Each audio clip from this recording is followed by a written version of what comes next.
you can believe it or not, but I actually made this beautiful bowl using my Mitre saw. If you want to check out how you can do it yourself, well, stick around. Welcome to my channel. You are watching Casual DIY, and in today's video I'm going to be making a bowl out of this nice and chunky piece of iDig bow that I've bought about 7 years ago, and actually that costed me about 14 British pounds. Imagine that, how time flies and how prices change.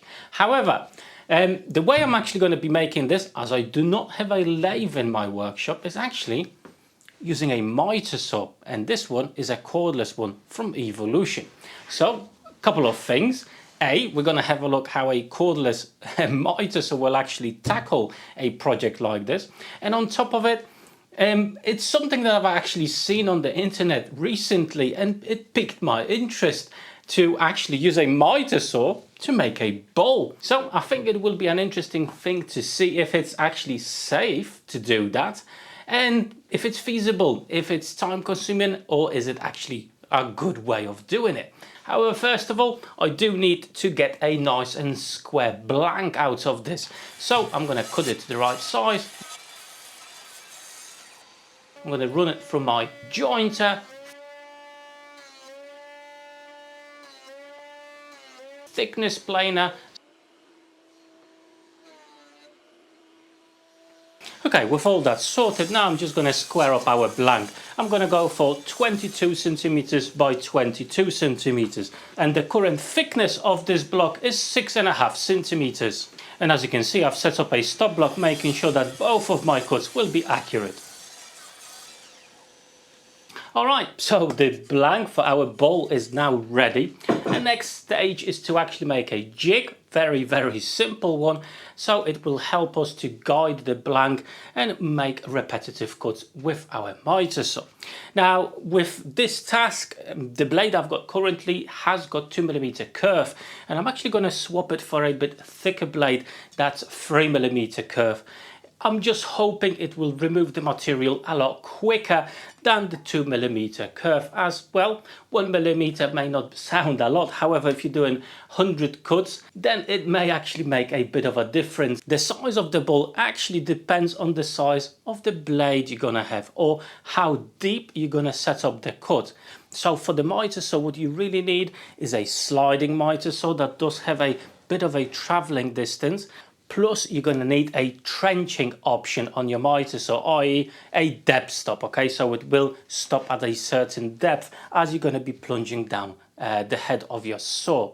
Right then, onto the jig. You're going to need some sort of a larger base. In my case, that's MDF 9mm in thickness. It needs to be large enough so you can actually clamp it down to your Mitre saw, and on top of that, we're going to place our blank and spin it around in one center position. Okay, so to make sure everything's nice and square and everything is where it's supposed to be, first of all I'm going to clamp this piece of MDF to my Mitre saw, and then I'm going to set up stop blocks on each side of this MDF board to make sure when I'll remove it, it will come back to the correct place. And with all the clamps and the stop blocks in place, I'm just gonna score a line more or less in the middle of the board with the blade itself. And now we can remove the base. Okay, in the base itself, make sure to select a point in that groove that we just did to accommodate, in my case, a nail. Okay, you can use a nail, but if you're not sure or not happy with having a metal next to your blade, then you can make a larger hole and accommodate it for a dowel. Okay, it's made from wood and that will be absolutely fine. However, I don't want to have a large hole in the bottom of my bowl, so I'm going to use a nail. And I'm going to show you a couple of important steps if you use a nail as well, what you need to do to make sure you're not going to make a mess out of your blade or cause yourself some harm. So the nail itself, it's 3mm in thickness, and I'm going to be using 2.5mm drill bit. Now I've marked a point where I need to pre-drill a hole. Now I'm going to flip this over.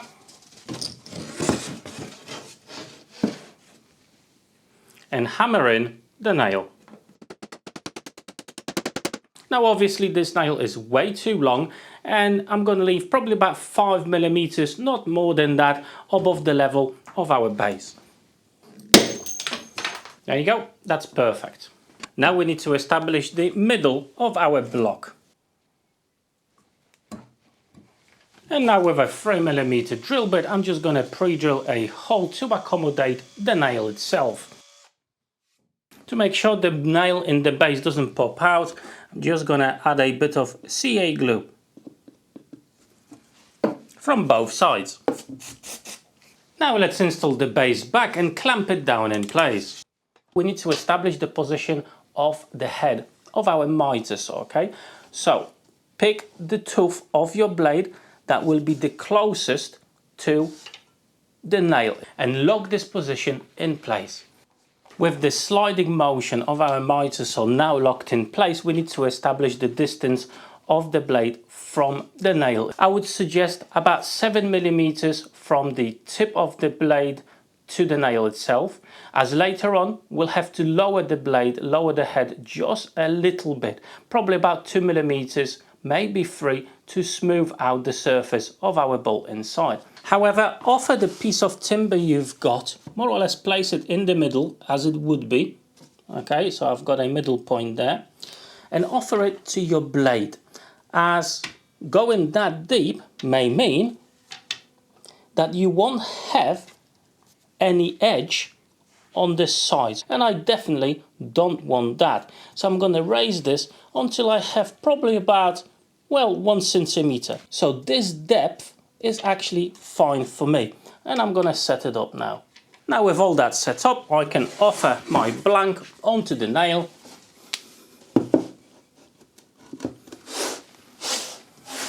And the boring and messy part can finally start.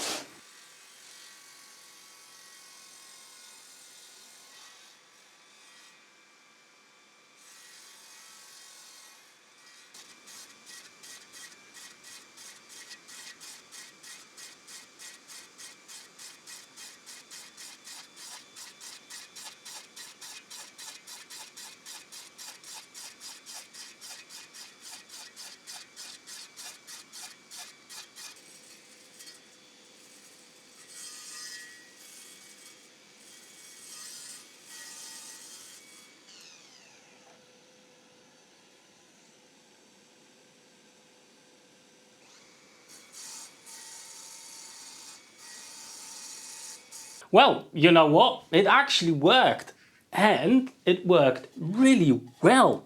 I am super impressed with this technique. Whoever came up with this first, well done, as well, it seems to be pretty safe as long as you don't go too deep and ruin your blade on the nail. In that case, if you're not sure about that, use a dowel.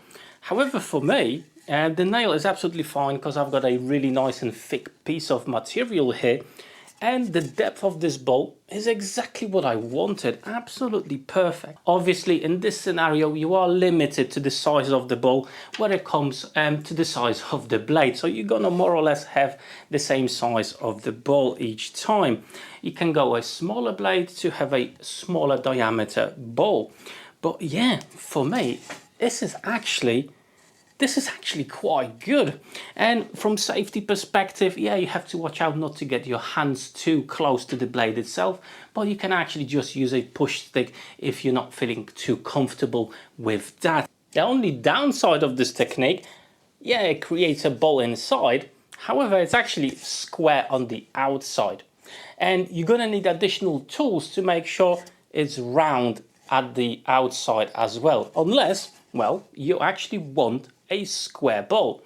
However, I want this to be round. With some extra tools, we can make that happen.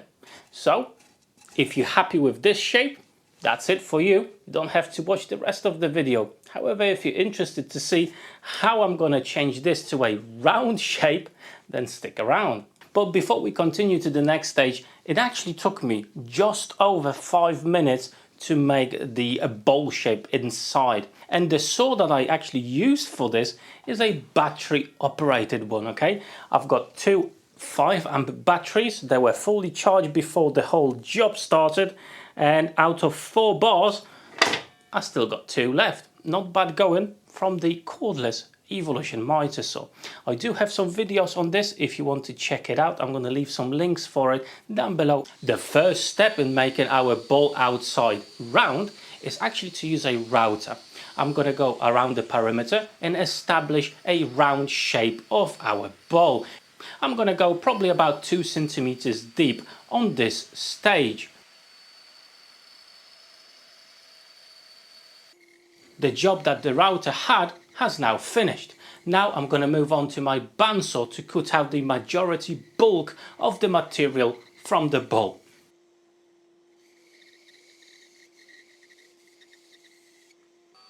And now actually the safest way to make sure we've got nice clean outside edge is to use a router table.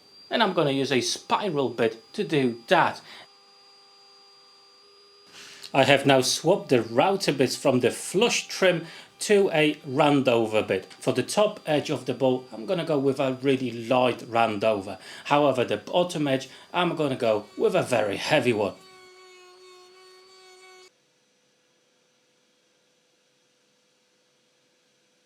And there you go, bit of shaping with a router, and we've got a nice, beautiful round bowl. Absolutely great. Now, do you remember when I said that the boring job starts when I was starting actually cutting out the shape on the mitre saw? Well, I'm taking that back, as it took me only 5 minutes to actually take out all the material for the bowl with the mitre saw. Now it's the time for the boring part. I'm going to start with grit 80 and I'm going to go to 180. And after that, well, it will be the time for some wood magic to happen. I'm going to be applying a finish to this bowl. Tell you what, sanding the inside of this bowl by hand was definitely a chore. I'm not sure if I want to do again. Let me know down below in the comments, what do you actually use to sand off the middle of the bowl? I'm really curious if there's anything that could help me with that process. However, now I'm just going to apply a bit of food safe mineral oil, and look at that beauty. That's gorgeous wood, that is. I'm just going to cover the whole bowl with mineral oil, leave it to soak in, probably for about half an hour or so. Wipe off the excess. Absolutely gorgeous wood, guys. And now I'm going to apply a bit of wood oil and wax finish to our bowl.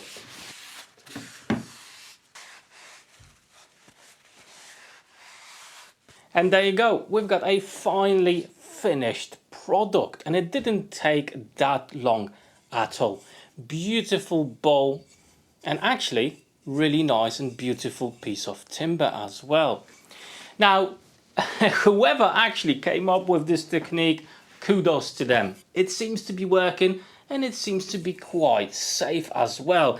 Obviously, you will be limited to the size of the bowl due to the restraints of the size of the blade and obviously the shape itself. But if you want something like this, a nice, beautiful, simple bowl, this could be an answer for you, especially if you don't have a lathe. So what do you think about this technique? Are you going to have a go at it? You're going to try it out? Or you think it's, well, not for you? Let me know down below in the comments. For me, well, I think I'm actually going to make more bowls using my mitre saw, and I'm going to add some really nice features to it, additional timber to it, to have a bit of more contrast when it comes to wood. But that's in the future videos. Before you go, I've got a couple of really cool playlists for you just over here. Try them out and maybe you'll find your next video to watch. However, for today, that's all. Thank you so much for watching. Take care.